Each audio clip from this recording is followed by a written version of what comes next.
हरे कृष्णा। आज आप सभी सुनेंगे श्री सत्यनारायण भगवान की कथा। श्री सत्यनारायण भगवान की कथा का श्रवण मात्र करने से ही व्यक्ति के जीवन में सुख समृद्धि आती है और व्यक्ति की हर मनोकामनाएं पूर्ण होती हैं। भगवान श्री सत्यनारायण की कथा श्रद्धा का भाव उत्पन्न करती है। भगवान श्री सत्यनारायण को भगवान विष्णु का ही रूप माना गया है। सत्यनारायण की पूजा का अर्थ है सत्य की नारायण के रूप में पूजा करना। भगवान विष्णु ने किसी भी मांगलिक कार्य जैसे विवाह आदि में सत्यनारायण ऐसा माना जाता है कि जो भी व्यक्ति भगवान श्री सत्यनारायण निष्ठा के साथ इस व्रत और कथा का श्रवण करता है उसे मन मुताबिक फल की प्राप्ति होती है। पुराणों में यहाँ तक कहा गया है कि श्री सत्यनारायण कथा कराने से हजारों वर्ष किए गए यज्ञ के बराबर फल मिलता है। महीने की एकादशी, बृहस्पतिवार और हर महीने की पूर्णिमा तिथि को विष्णु जी की पूजा करने का विशेष फल प्राप्त होता है। इसलिए इस विशेष दिनों में श्री सत्यनारायण की कथा पढ़ना या फिर सुनना बहुत ही शुभ माना जाता है। सत्यनारायण व्रत के दौरान पूरे दिन उपवास रखना चाहिए। व्रत के दिन सुबह स्नान करके साफ सुथरे वस्त्र धारण करें। शुभ मुहूर्त में पूर्व या फिर उत्तर दिशा की ओर मुंह करके भगवान श्री सत्यनारायण का पूजन करें। संध्या काल में पंडित को बुलाकर या फिर स्वयं से ही श्री सत्यनारायण भगवान की कथा का श्रवण या फिर कथा पढ़ना चाहिए। चौकी पर कलश रखकर भगवान विष्णु की मूर्ति या फिर श्री सत्यनारायण जी की फोटो रखकर पूजा करना चाहिए। भगवान को भोग में पंचामृत अत्यधिक पसंद है, इसलिए पंचामृत का भोग अवश्य लगाएं। पान, तिल, रोली, कुमकुम, फल, फूल, सुपारी, दुर्वा आदि अर्पित करें। घर पे शक्कर या गेहूं के आटे की पंजीरी अवश्य बनानी चाहिए। केले का फल अर्पित करें। सत्यनारायण भगवान की कथा सुनने के लिए परिवार के साथ अन्य भक्तों को भी शामिल करें। अंत में भगवान श्री सत्यनारायण की आरती करें और सभी लोगों को कथा का प्रसाद बांटें। अब सुनिए श्री सत्यनारायण व्रत की कथा।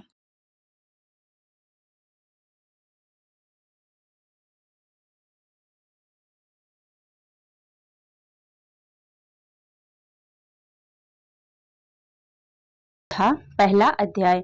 एक समय की बात है कि नौमी शारण्य तीर्थ में शौनकादिक 88,000 ऋषियों ने श्री सूत जी से पूछा कि हे प्रभु, कलयुग में विद्या रहित मनुष्यों को प्रभु भक्ति किस प्रकार मिल सकती है तथा उनका उद्धार कैसे होगा।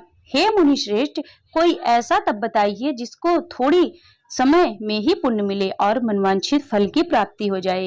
इस प्रकार की कथा सुनने की हम लोग इच्छा रखते हैं। सभी शास्त्रों के ज्ञाता सूत जी बोले कि हे वैष्णवों, मैं पूज्य आप सभी के ने प्राणियों के हित की बात पूछी है, इसलिए मैं एक ऐसे श्रेष्ठ व्रत के बारे में आप लोगों को जरूर बताऊंगा जिसके बारे में नारद जी ने लक्ष्मी नारायण जी से पूछा था और लक्ष्मीपति श्रीहरि ने नारद जी से कहा था कि अब आप भी इसे सुनिए। एक समय की बात है, नारद जी दूसरों के हित की इच्छा के लिए अनेकों लोकों में घूमते हुए मृत्यु लोक में जा पहुंचे।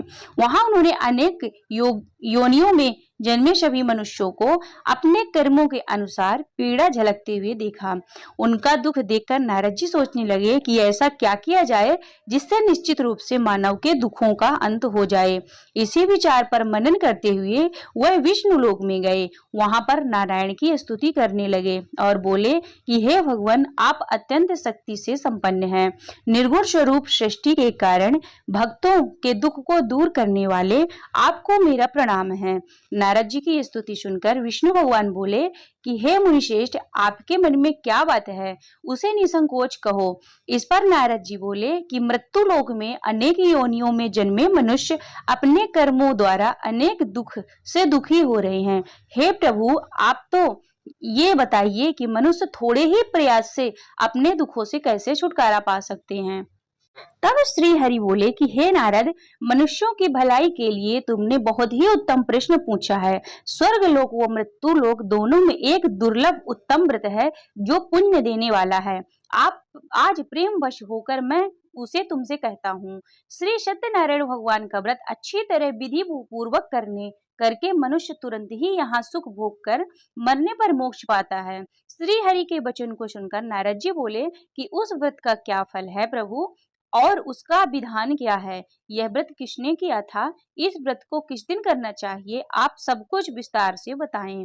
नारद जी की बात सुनकर श्री हरि बोले कि दुख व शोक से दूर करने वाला, यह सभी स्थानों पर विजयी दिलाने वाला है। मानव भक्ति को वो श्रद्धा के साथ शाम को श्री सत्यनारायण भगवान की पूजा धर्म परायण होकर करना चाहिए।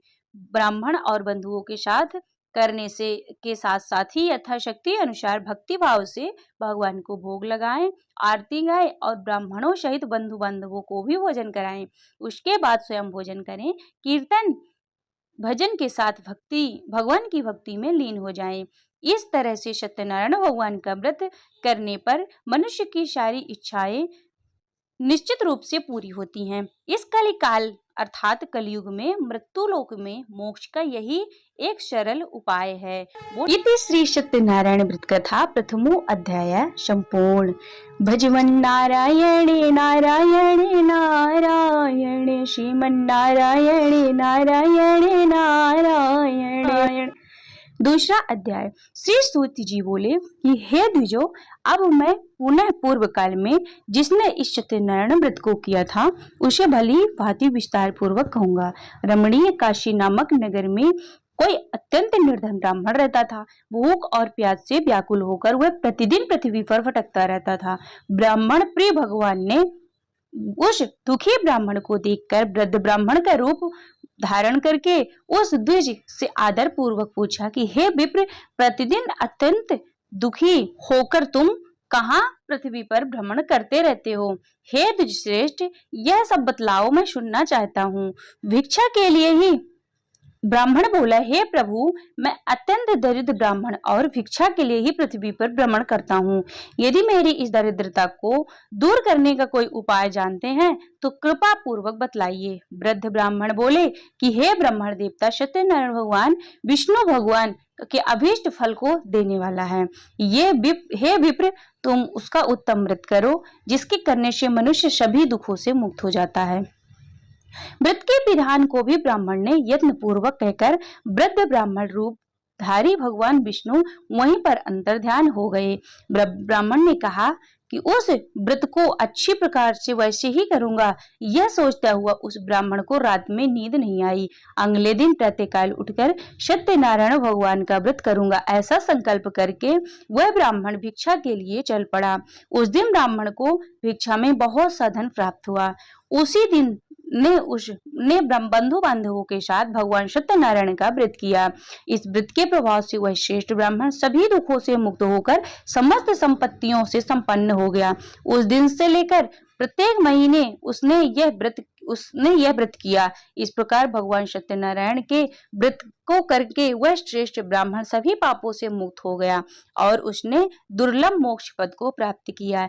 हे विप्र, पृथ्वी पर जब कोई मनुष्य भी सत्यनारायण का व्रत करेगा तो उसी समय उसको समस्त दुख नष्ट हो जाएंगे। हे ब्राह्मणों, इस प्रकार भगवान नारायण ने महात्मा नारद जी से जो कुछ कहा, मैंने वह सब आप लोगों से कह दिया। आगे अब और क्या कहूँ? हे मुनि, इस पृथ्वी पर ब्राह्मण से सुनी हुई इस व्रत को किसने किया, वह सब हम सुनना चाहते हैं। उस व्रत पर हमारी श्रद्धा हो रही है। श्री सूत जी बोले कि मुनियों, पृथ्वी पर जिसने यह व्रत किया उसे आप लोग सुने। एक बार वह द्विज श्रेष्ठ अपनी धन संपत्ति के अनुसार बंधु बांधवों तथा परिजनों के साथ व्रत करने के लिए उद्यत हुआ। इसी बीच एक लकड़हारा वहां पर आया और लकड़ी बाहर रखकर उस ब्राह्मण के घर गया।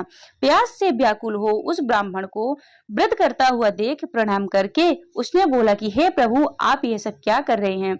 इसके करने से किस फल की प्राप्ति होती है, सो विस्तार पूर्वक मुझसे कहिए। विप्र ने कहा कि यह सत्यनारायण भगवान का व्रत है जो सभी मनोरथों को प्रदान करने वाला है।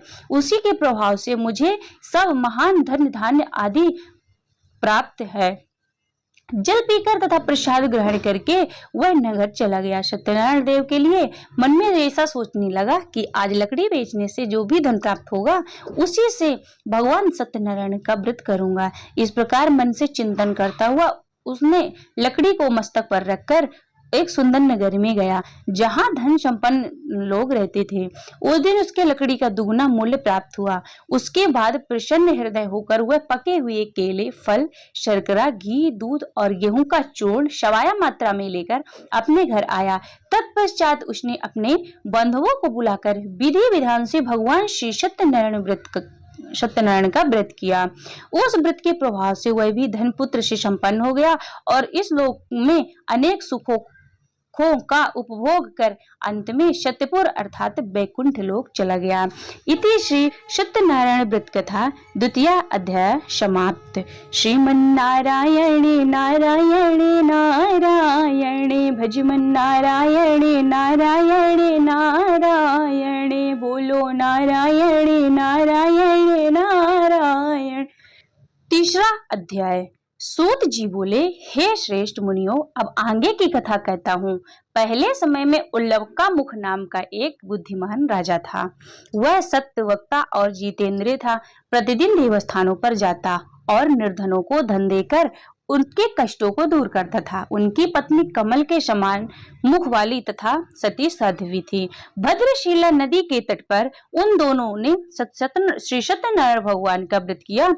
उसी समय साधु नाम का एक वैश्य आया। उसके पास व्यापार करने के लिए बहुत सा धन भी था। राजा को व्रत करते हुए देखकर वह विनय से पूछने लगा कि हे राजन, भक्ति भाव से पूर्ण होकर आप ये क्या कर रहे हैं? मैं सुनने की इच्छा रखता हूँ, तो आप कृपा कर मुझे बताएं। राजा बोला कि मैं अपने बंधु बांधवों के साथ पुत्रादि की प्राप्ति के लिए श्री सत्यनारायण भगवान का व्रत व पूजन कर रहा हूँ। राजा के वचन को सुनकर साधु ने आदर से बोला कि मुझे इस व्रत का सारा विधान कहिए, मैं भी इस व्रत को करूंगा। मेरी भी संतान नहीं है और इस व्रत को करने से निश्चित रूप से मुझे संतान की प्राप्ति होगी। राजा ने यह सारा विधान सुनकर व्यापार से निवृत्त हो वह अपने घर को गया। साधु ने अपनी पत्नी से संतान देने वाले इस व्रत का वर्णन कह सुनाया और कहा कि जब मेरी संतान होगी तब मैं इस व्रत को करूंगा। साधु ने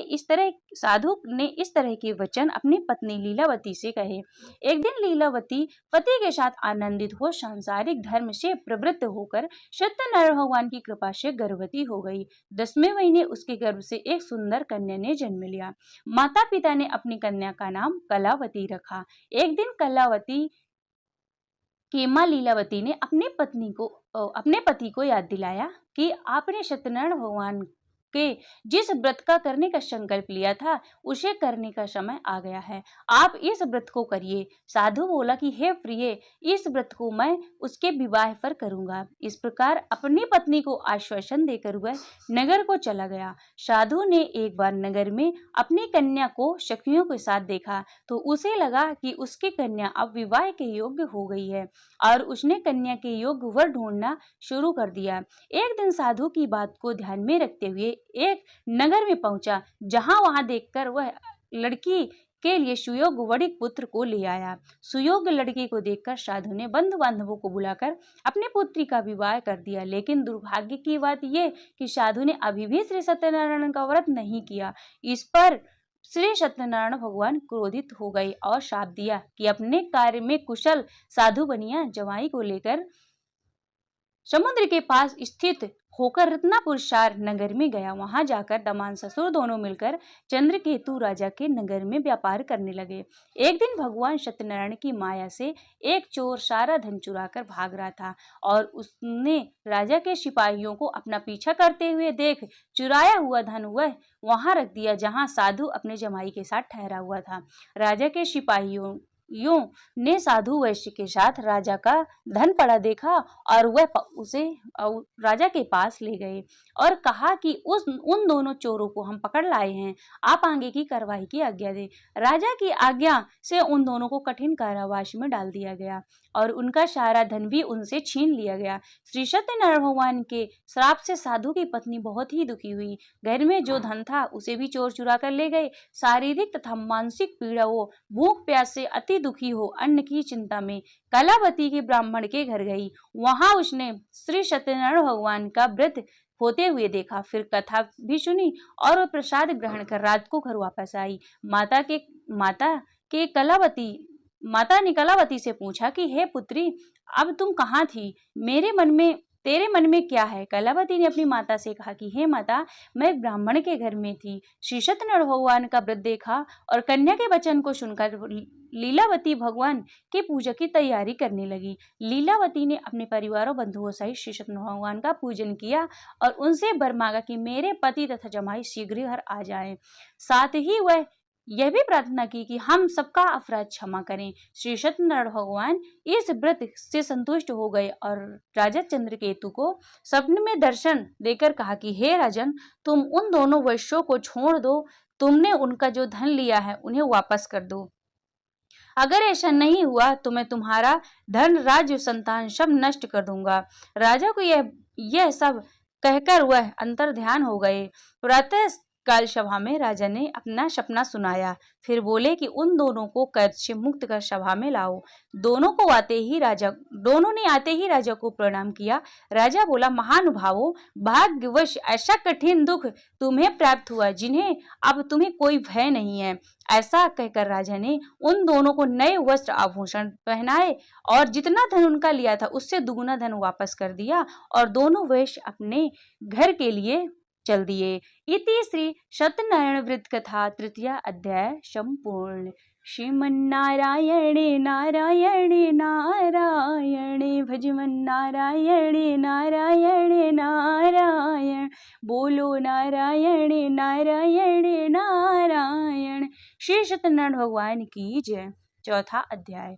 श्री सूत जी बोले कि साधु बनिया मंगलाचरण कर और ब्राह्मणों को धन देकर अपने नगर के लिए चल पड़ा।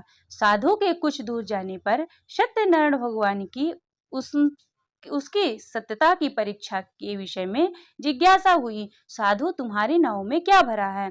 तब धन से मद में चूर दोनों महाजनों ने अवहेलना से हंसते हुए कहा कि दंडी, ऐसा क्यों पूछ रहे हैं? क्या कुछ द्रव्य लेने की इच्छा है? हमारी नाव में तो लता और पत्ते भरे हैं। ऐसी निष्ठुर वाणी सुनकर तुम्हारी बात सच हो जाए, ऐसा कहकर दंडी सन्यासी को रूप धारण किए हुए भगवान श्री सत्यनारायण कुछ ही दूर जाकर समुद्र के समीप बैठ गए। दंडी के चले जाने पर नित्य क्रिया के पश्चात उतराई हुई अर्थात जल से ऊपर उठी हुई नौका को देखकर साधु अत्यंत आश्चर्य में पड़ गया और नाव में लता और पत्ते आदि देखकर मूर्छित हो पृथ्वी पर गिर पड़ा। सचेत होकर वडिक पुत्र चिंतित हो गया। तब उसके दामाद ने इस प्रकार कहा कि आप शोक मत करें, दंडी ने श्राप दिया है, इस स्थिति में वही चाहे तो सब कुछ कर सकते हैं, इसमें संशय नहीं है, अतः उन्हीं की शरण में हम चलें। कहकर बारंबार प्रणाम करके वह महान शोक से आकुल हो गया। दंडी ने उसे रोता हुआ देखकर कहा कि अरे मूर्ख, रो मत, मेरी बात सुनो। मेरी पूजा से उदासीन होने के कारण तथा मेरी आज्ञा से ही तुमने बारंबार दुख को प्राप्त किया है। भगवान की ऐसी वाणी सुनकर वह उसकी स्तुति करने लगा। साधु ने कहा कि हे प्रभु, यह आश्चर्य की बात है कि आपकी माया से मोहित होने के कारण ब्रह्मा आदि देवता भी आपके गुणों और रूपों को यथावत रूप नहीं जान पाते हैं। फिर मैं मूर्ख आपकी माया से मोहित होने के कारण कैसे जान सकता हूँ? आप प्रसन्न हो, मैं अपनी धन संपत्ति के अनुसार आपकी पूजा करूंगा। मैं आपकी शरण में हूँ। मेरा जो नौका में स्थित पूरा धन है उसकी तथा मेरी रक्षा करें। उस बनिया की भक्ति युक्त वाणी को सुनकर भगवान जनार्दन संतुष्ट हो गए। भगवान हरि उसे अभीष्ट वर प्रदान करके वहीं अंतर ध्यान हो गए।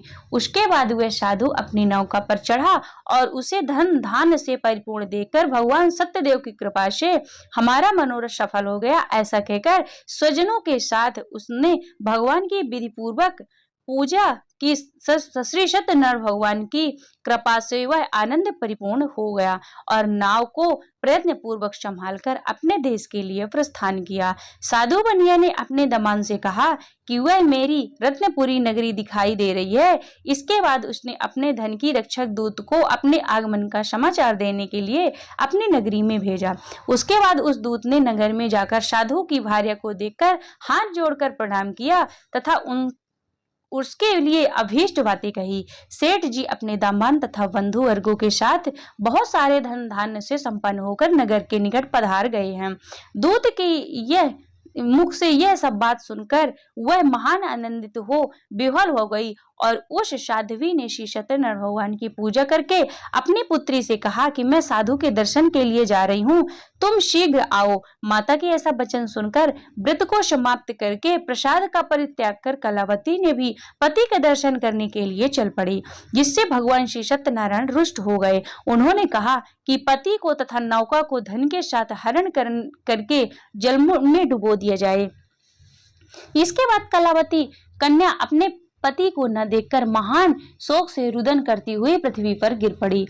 नाव का अदर्शन तथा कन्या को अत्यंत दुखी देखकर भयभीत मन से साधु बनिया ने सोचा कि ये क्या आश्चर्य हो गया। नाव को संचालन करने वाले भी सभी चिंतित हो गए। तदंतर वह लीलावती की कन्या को देखकर विह्वल हो गई और अत्यंत दुखी से विलाप करती हुई अपने पति से इस प्रकार बोली कि अभी अभी नौका के साथ वह कैसे अलक्षित हो गया, न जाने किस देवता की उपेक्षा से यह नौका हरण कर ली गई, अथवा श्री सत्यनारायण भगवान का महात्म्य कौन जान सकता है। ऐसा कहकर वह सज्जनों के साथ विलाप करने लगी और कलावती कन्या को गोद में लेकर रोने लगी।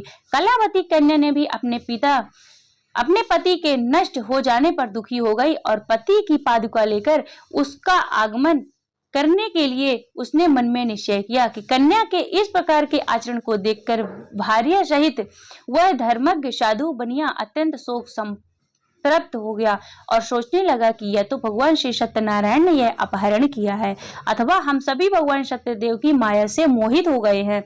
अपनी धन शक्ति के अनुसार मैं सत्यनारायण भगवान की पूजा करूंगा। सभी को बुलाकर इस प्रकार कहकर उसने अपने मन की इच्छा प्रकट की और बारंबार भगवान सत्यदेव को दंडवत प्रणाम किया। इससे दिनों के परिपालक भगवान श्री सत्यदेव प्रसन्न हो गए। भक्त वत्सल भगवान ने कृपा पूर्वक कहा कि तुम्हारी कन्या प्रसाद छोड़कर अपने पति को देखने चली आई। निश्चित ही इसी कारण इसका पति अदृश्य हो गया है। यदि घर जाकर प्रसाद ग्रहण करके यह पुनः आए तो साधु बनिया तुम्हारी पुत्री पति को प्राप्त करेगी, इसमें संशय नहीं है। कन्या कलावती भी आकाश मंडल से ऐसी वाणी को सुनकर शीघ्र ही घर गई। उसने प्रसाद ग्रहण किया, पुनः आकर स्वजनों तथा अपने पति को देखा। तब कलावती कन्या ने अपने पिता से कहा कि अब तो घर चलें, अब किस चीज की विलंब है। कन्या की बात सुनकर बड़ी पुत्र संतुष्ट हो गया और विधि विधान से भगवान श्री सत्यनारायण भगवान का पूजन करके धन तथा बंधु बांधवों के साथ अपने घर गया।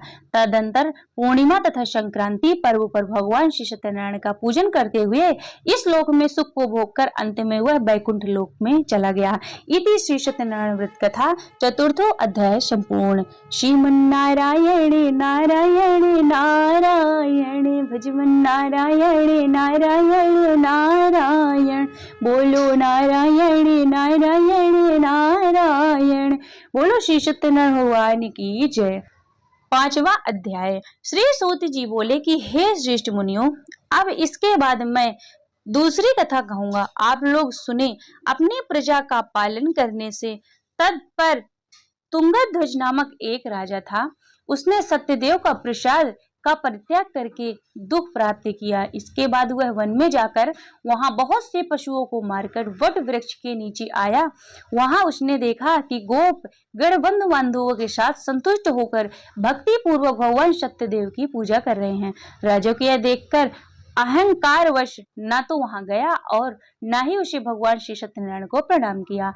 पूजन के बाद सभी गोपगण भगवान का प्रसाद राजा के समीप रखकर वहां से लौट आए और इच्छानुसार उन सभी ने भगवान का प्रसाद ग्रहण किया। इधर राजा को प्रसाद का परित्याग करने से बहुत दुख हुआ। उसका संपूर्ण धन नष्ट एवं सभी 100 पुत्र नष्ट हो गए। राजा के मन में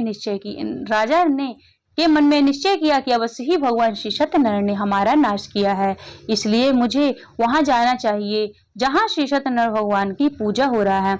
ऐसा मन में निश्चय करके वह राजा गोपगणों के समीप गया और उसके गोपगणों के साथ भक्ति श्रद्धा से युक्त होकर विधि पूर्वक भगवान सत्यदेव की पूजा कि भगवान सत्यदेव की कृपा से वह पुनः धन और पुत्रों से संपन्न हो गया तथा इस लोक में सभी सुखों का उपभोग कर अंत में सत्यपुर वैकुंठ लोक को प्राप्त हुआ। श्री सूत जी कहने लगे कि जो व्यक्ति इस परम दुर्लभ श्री सत्यनारायण भगवान का व्रत करता है और पुण्यमयी तथा फल प्रदायिनी भगवान की कथा को भक्ति युक्त होकर सुनता है, उसे भगवान श्री सत्यनारायण की कृपा से धन आदि की प्राप्ति होती है। दरिद्र धनवान हो जाता है, बंधन में पड़ा हुआ बंधन से मुक्त हो जाता है, डरा हुआ व्यक्ति भय मुक्त हो जाता है। यह सत्य बात है कि इसमें संशय नहीं है। इस लोक में वह सभी सुख को और फलों को प्राप्त करके अंत में सत्यपुर वैकुंठ लोक को जाता है। ब्राह्मणों के इस प्रकार मैंने आप लोगों को श्री सत्यनारायण भगवान की व्रत को कहा, जिसे करके सभी मनुष्यों सभी दुखों से मुक्त हो जाता है। कलयुग में तो भगवान सत्यदेव की पूजा का विशेष फल प्रदान करने वाला है। भगवान विष्णु को ही कुछ लोग काल, कुछ लोग सत्य और कोई ईश और कोई सत्यदेव तथा दूसरे लोग सत्यनारायण के नाम से कहेंगे। अनेक रूप धारण करने वाले श्री सत्यनारायण भगवान सभी की मनोरथ को सिद्ध करते हैं। कलयुग में सनातन भगवान विष्णु की सत्यव्रत रूप धारण करने से सभी मनोरथ पूर्ण करने वाले होंगे। हे श्रेष्ठ मुनियों, जो व्यक्ति नित्य श्री सत्यनारायण भगवान की इस व्रत की कथा को पढ़ता अथवा सुनता है, भगवान श्री सत्यनारायण उनकी कृपा से उनके सभी पाप को नष्ट हो जाते हैं। हे मुनीश्वर, पूर्व काल में जिन लोगों ने भगवान श्री सत्यनारायण का व्रत किया, उनके अगले जन्म का वृत्तांत कहता हूँ, आप सुने। महान प्रजा संपन्न सतानंद नामक के ब्राह्मण सत्यनारायण का व्रत करने के प्रभाव से दूसरे जन्म में सुदामा नामक ब्राह्मण हुए और इस जन्म में भगवान श्री कृष्ण का ध्यान करके उन्हें मोक्ष की प्राप्ति किया। लकड़हारा भिल्ल गुहों का राजा हुआ और अगले जन्म में उसने भगवान श्री राम की सेवा करके मोक्ष को प्राप्त किया। महाराज उल्कामुख दूसरे जन्म में दशरथ बने, जिन्होंने रंगनाथ जी की पूजा करके अंत में वैकुंठ को प्राप्त किया। इसी प्रकार धार्मिक और सत्यव्रती के साथ साधु पिछले जन्म की सत्यव्रत के प्रभाव से दूसरे जन्म में मोरध्वज नाम का राजा हुआ और उसने आरे से चीर कर अपने पुत्र की आधी देह भगवान विष्णु को अर्पित कर मोक्ष को प्राप्त किया। महाराज तुंगध्वज जन्मांतर में स्वयंभू मनु हुए और भागवत संबंधी संपूर्ण कार्यों का अनुष्ठान करके वैकुंठ को प्राप्त हुए। जो गोपगण थे वे सब जन्मांतर में व्रज मंडल में निवास करने वाले गोप हुए और सभी राक्षसों का संहार करके उन्होंने भगवान का संसत धाम गोलोक प्राप्त किया। इस प्रकार श्री स्कंद पुराण के अंतर्गत रेवाखंड में श्री सत्यनारायण भगवान की कथा का 5वां अध्याय संपूर्ण। बोलो श्री सत्यनारायण भगवान की जय। श्रीमन्नारायण नारायण नारायण भजवन नारायण नारायण नारायण। बोलो नारायण नारायण नारायण। बोले श्री सत्यनारायण भगवान की जय। श्री सत्यनारायण भगवान की आरती। ओम जय लक्ष्मी रमणा स्वामी, जय लक्ष्मी रमणा सत्यनारायण स्वामी, सत्यनारायण स्वामी जन पातक हरणा। ओम जय लक्ष्मी रमणा रत्न जड़ित सिंहासन अद्भुत छविराज, प्रभु अद्भुत छविराजे। नारद करत निरंजन, नारद करत निरंजन घंटा ध्वनि बाजे। ओम जय लक्ष्मी रमणा। प्रगट भये कलि कारण, तुझको दर्श दियो स्वामी, तुझको दर्श दियो। बूढ़े ब्राह्मण बनकर, बूढ़े ब्राह्मण बनकर कंचन महल कियो। ओम जय लक्ष्मी रमणा। दूरी बल भील कठारो, जिन पर कृपा करी स्वामी, जिन पर कृपा करी। चंद्र चोड़े के राजा, चंद्र चोड़े के राजा जिनकी विपत्ति हरी। ओम जय लक्ष्मी रमणा। वैश्य मनोरथ पायो, श्रद्धा तज दीन्ही प्रभु श्रद्धा तज दीन्ही। शो फल भोग्यो प्रभु जी, शो फल भोग्यो प्रभु जी, फिर स्तुति कीनी। ओम जय लक्ष्मी रमणा, भक्ति भाव के कारण छिन छिन रूप धर्यो प्रभु, छिन छिन रूप धर्यो।